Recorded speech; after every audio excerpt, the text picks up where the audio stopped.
Bem, bom dia a todos. Isto de ser introduzido como auditor...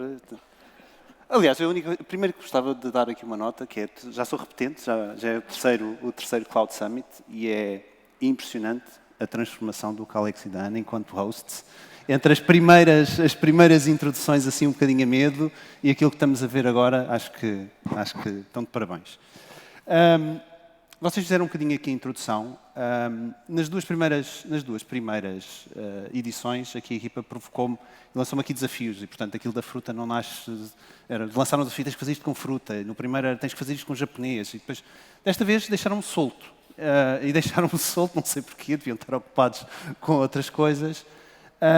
E eu acabei por fazer aqui um tema um bocadinho de reflexão, e vou fazer isto numa lógica um bocadinho mais de tópicos, porque isto acabou por ficar muito longo. Eu acabei por dedicar algum tempo a criar estes tópicos, porque, um bocadinho como estavam a fazer isto, não acho que seja tanto o chegar à conta do AI, mas um bocadinho como estamos a chegar a uma fase de maturidade.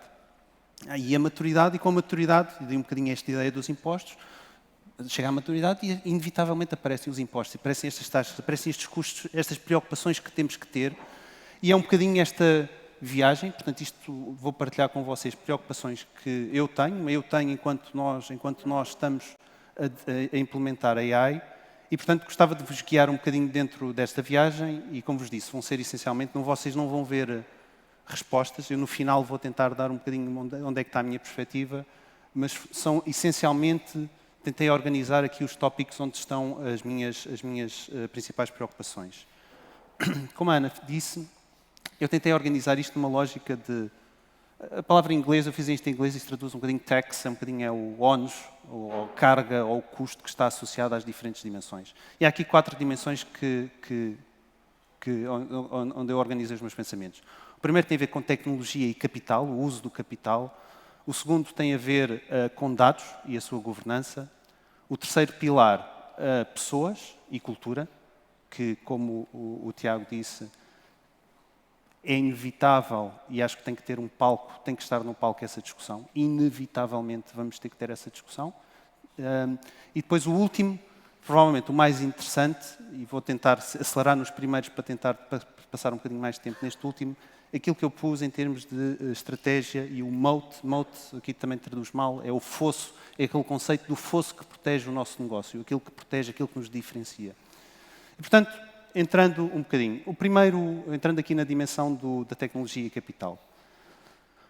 A primeira nota é aquilo que eu chamei o GPU Premium, portanto, o prémio associado aos GPUs. Isto é um prémio, é um custo, é uma taxa, se quisermos, porque efetivamente existe uma enorme escassez de acesso aos GPUs. Os GPUs são caros, o acesso é escasso, e combina-se isso com um risco enorme, ou uma incerteza de obsolescência. Quem gastou muito dinheiro para comprar H100s, agora já existem os H200 da NVIDIA e de repente existe um enorme custo de obsolescência. E isso cria, para quem faz um investimento, uma necessidade de criar uma sobretaxa no acesso a essa computação. E, portanto, a primeira preocupação, ou o primeiro desafio que aqui temos, é um bocadinho como é que nós gerimos o timing do acesso a esta computação. E nem é tanto uma questão de faço o investimento e faço CAPEX, ou acedo via OPEX, via os parceiros que aqui estão com os hyperscalers, porque eles inevitavelmente acabam por repassar o mesmo risco numa lógica de OPEX. É intrinsecamente o acesso ao desenvolvimento destas capacidades de inteligência à Data 2 tem este sobrecusto. O segundo tem a ver com este conceito que os dados têm gravidade. Okay? Isto aqui é um tema mais de arquitetura tecnológica como nós fazemos. Estes modelos consomem... Peço desculpa que eu estou um bocadinho... Ver se eu consigo aguentar a voz. Vou estar aqui a fazer um bocadinho.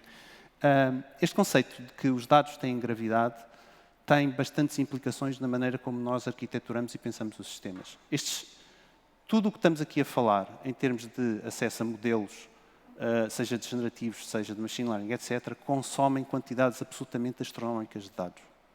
E, portanto, a capacidade e a necessidade do acesso a estes dados vai pôr um desafio enorme na maneira como nós arquiteturamos os sistemas e repensamos a maneira como arquiteturamos a nossa base tecnológica. Ou seja, é progressivamente menos evidente como é que nós separamos as duas coisas, ok?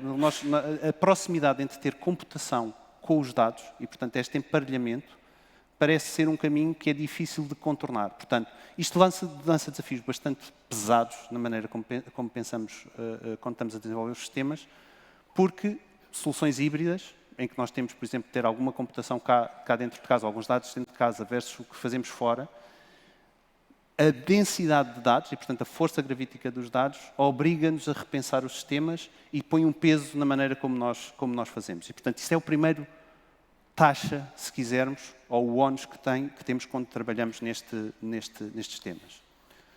O terceiro é o Always On Entrance Cost. Nós não nos podemos esquecer que isto é engraçado, nós fazemos os POCs, a gente faz o POC, aquilo mostra, o bot responde meia dúzia de vezes, mas na realidade, nós quando pensamos nisto para passar para a produção, nós não nos podemos esquecer desta taxa, chamamos assim, ou deste custo que nós temos que introduzir dentro do sistema.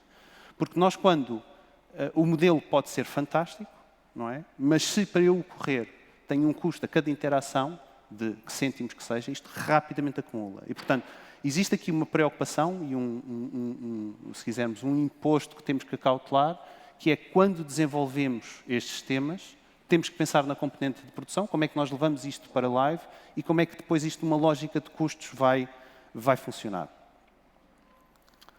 O segundo bloco tem a ver com os dados e a sua governança. E o primeiro bloco, o primeiro custo ou taxa, se quisermos, é o tema da curation, ou a curadoria dos dados. E, portanto, estes modelos, se alguma coisa, são particularmente sensíveis a este conceito de garbage in, garbage out. Portanto, se eu não tiver a alimentar os modelos com os dados corretos, não é? Basicamente, não vou ter o output que eu quero. E, portanto, nós vamos ter que introduzir, e, portanto, é mais um custo que nós introduzimos no processo, porque os humanos, em muitos casos, têm esta capacidade nativa de processar informação imperfeita e fazer uma filtração automática. Todas estas capacidades nós temos que as desenvolver e implementar, e, portanto, isso é mais um custo que nós não tínhamos noutros processos, mas quando replicamos e tentamos introduzir modelos assentes em AI, temos que ter esta preocupação. O segundo tem a ver com segurança e privacidade. E isto é uma preocupação particularmente relevante, que é, em particular, quando pensamos em AI que está exposta para o exterior, portanto, seja para clientes, seja para parceiros, ao expor modelos e esta parte que normalmente está mais fechada dentro da nossa organização, nós aumentamos de forma exponencial a nossa superfície de ataque. E, portanto, nós, ao termos um modelo, um sistema em que ele, para interagir e para dar a resposta, tem que ter acesso a informação privada de clientes ou que tem que ter acesso a sistemas, coisas que tipicamente estão blindadas ou estão protegidas por processos manuais, nós aumentamos exponencialmente a nossa superfície de ataque. E, portanto, preocupações que antes eram relativamente inexistentes, como prompt injection ou filtração de dados, todas essas preocupações passam a ter que ser uma constante e uma preocupação que temos dentro das nossas equipas de desenvolvimento. O terceiro é, nós todos sabemos o que é dívida técnica, não é? Portanto, esse fantasma que persegue todas as pessoas, todas as empresas. Esta nova realidade põe a nu esta data debt, portanto, esta dívida de dados. Coisas que todas as organizações têm, portanto, informação em silos, informação que não é consistente, a entidade, o departamento A que olha para o dado da maneira Y, compara com o outro. Toda essa dívida, todos esses problemas com os quais nós aprendemos a viver nas nossas organizações, ficam a nu quando nós tentamos implementar estes sistemas. E, portanto, esta dívida de dados passa a ser outra preocupação que nós temos que ter e temos que a gerir. Temos que a gerir da mesma forma que nós gerimos dívida técnica, passamos a ter este conceito de dívida de dados. E, portanto, até aqui estamos, se quiserem, na parte mais técnica e, se quisermos, os custos e os problemas mais simples. passando para os mais complicados. E, portanto, passando aqui para a lógica das pessoas e a lógica da cultura. E aqui vou tentar passar um bocadinho mais de tempo. O primeiro é, nós temos um mandato de reskilling e, portanto, eu entendo isto de forma muito pessoal e, portanto, nós temos a obrigação de olhar para a organização e aqui não estou só a falar das equipas técnicas e, portanto, isto aqui é uma lógica de varrermos toda a organização e de termos a capacidade de fazer reskilling, upskilling, dar às pessoas a capacidade de entenderem quais as capacidades e as limitações da tecnologia e ajudá-las a fazerem o processo de transformação, o seu processo de transformação.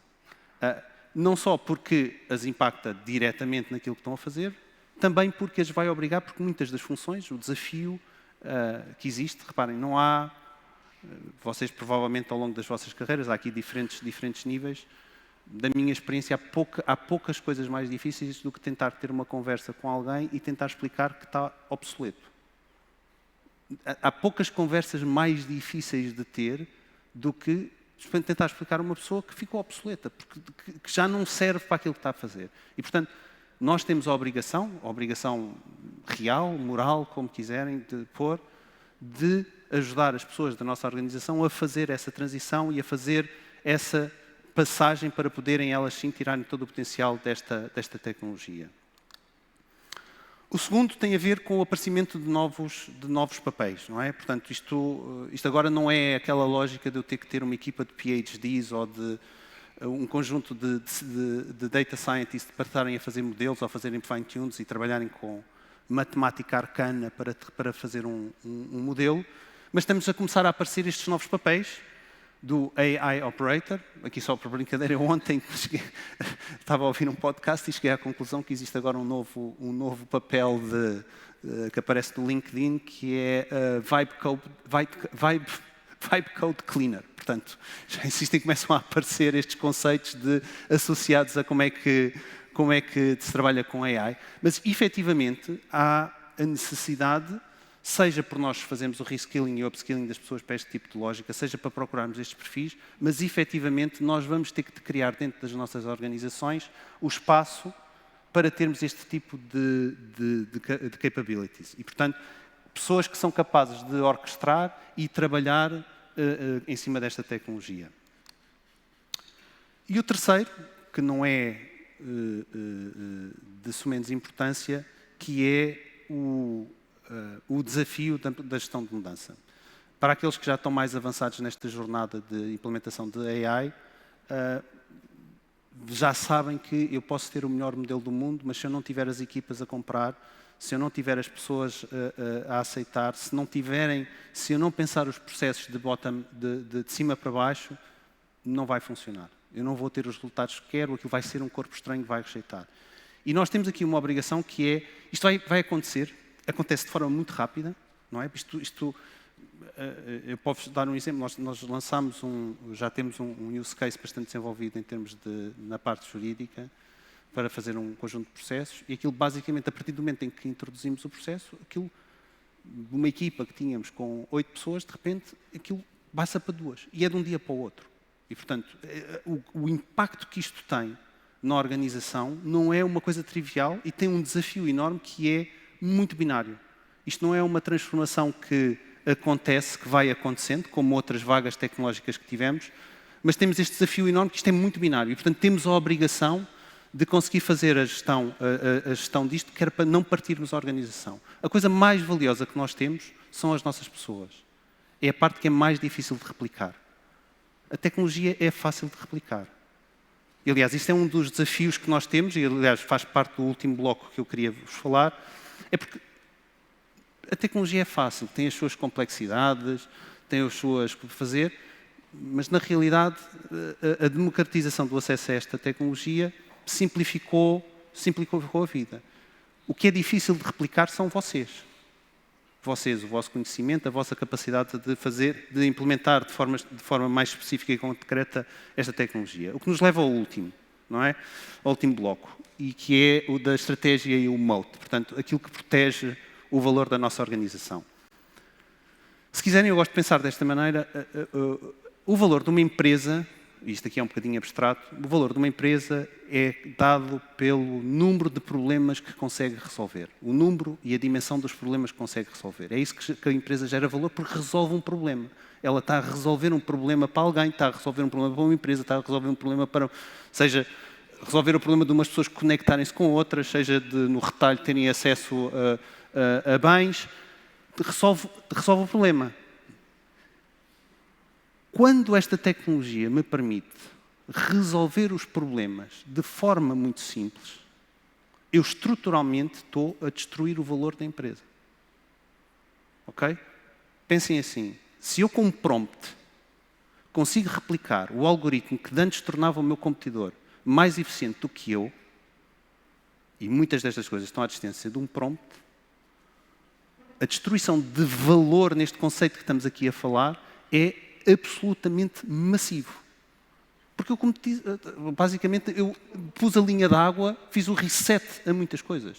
Tudo aquilo que eu antes diferenciava, porque eu tinha, porque os outros não tinham, porque desenvolvi, porque investi, porque passei muito tempo, se as coisas passam a estar à distância de um prompt, temos um desafio enorme de como é que fazemos, como é que gerimos o valor. E isto é uma enorme preocupação que nos deve guiar quando pensamos na tecnologia. A seguir temos o tema que está um bocadinho associado, que é o desafio da propriedade intelectual. Portanto, quando eu faço um prompt e peço para me gerar um bloco de código, esse código é de quem? Quando eu estou no cursor e ele está a fazer o autocomplete e faz uma linha de código, a propriedade daquilo é de quem?